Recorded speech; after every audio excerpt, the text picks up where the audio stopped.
Ara explicar un problema de càlcul d'una variable en una equació que té fraccions i polinomis.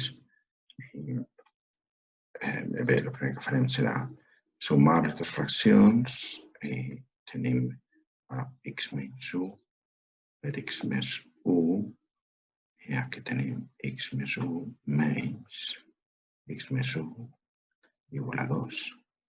I ara eliminem el parèntesi, serà menys x més 1 partit x menys 1 per x més 1 igual a 2. I així queda dalt 2 partit x menys 1 per x més 1 igual a 2.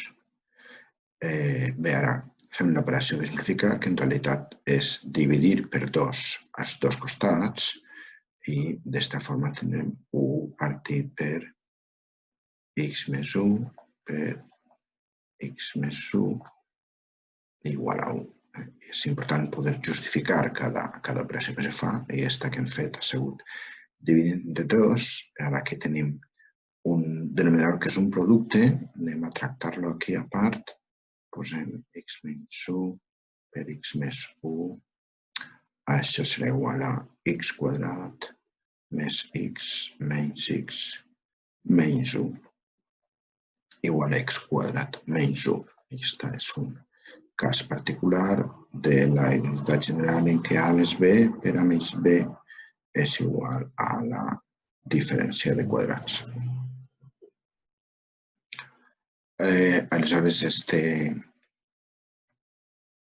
l'equació que teníem és 1 per x quadrat menys 1 igual a 1. Ara volem pujar a la part de dalt, eliminar del denominador la variable i per això l'operació que fem és multiplicar els dos costats per el denominador, de forma que x quadrat menys 1 partit per x quadrat menys 1 és igual a x quadrat menys 1 i en aquest cas la part esquerra, com hem multiplicat just pel denominador, queda 1 i així queda 1 igual a x quadrat menys 1. Passem l'1 sumant 1 als dos costats, aleshores serà 2 igual a x quadrat, és a dir, el quadrat és igual a 2, de manera que x és igual més menys l'arrel de 2, és a dir, té dues solucions, x1 és més rel de 2 i x2 és menys rel de 2. Aquesta és la solució.